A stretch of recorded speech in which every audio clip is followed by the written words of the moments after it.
We stopped here in Kathner Street at the edge of the suburb of Chapman under Coolman Ridge. Mount Arrawang is away in the distance behind this house here. And we're at the dividing line between not only rural and urban, so there's the urban area there and here's the open rural area right across to the mountains in the distance. We're also at the divide between the two fires. So if we look over in this direction, we've got Narrabundah Hill and behind it Mount Stromlo, and that's where the northernmost of the major fires burned, through into Duffy over the horizon there. Where we are, we're at the northern extremity of where the southern fire affected Canberra, where the tornado came from Mount Corrin, that's that bump in the middle, across the landscape here, into the street, through Chapman, and over Coolman Ridge and into Canberra. And it was brought by the tornado which formed on the slopes of Mount Corrin. Now, that fire arrived even quicker than the first and with very little warning.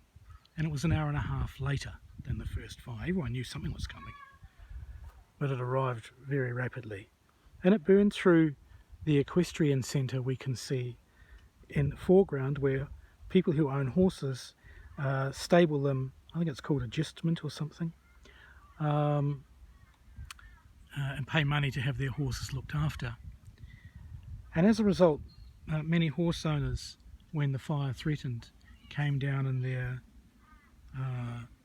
trucks, their cars, to try to rescue their horses.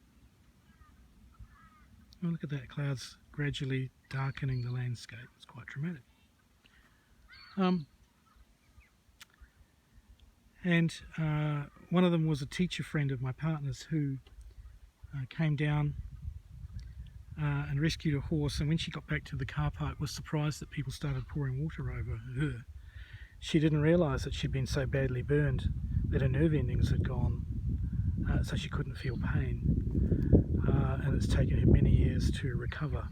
Incredible bravery, and her story's not the only one like that. So the fire came barrelling across here very quickly, burned right across the grasslands in complete defiance of the firefighters' belief that the fire would reduce and go out on grasslands. It burned across into these houses. These are all new. This took the brunt of the second fire. Now look at that. There we have a definite artefact that says that we're making preparations for the next fire to come. It doesn't look all that substantial, but you can look them up online and see what resources they have within them. But vulnerable suburbs usually have these parked out the front, and so that they give the residents at least a semblance of safety.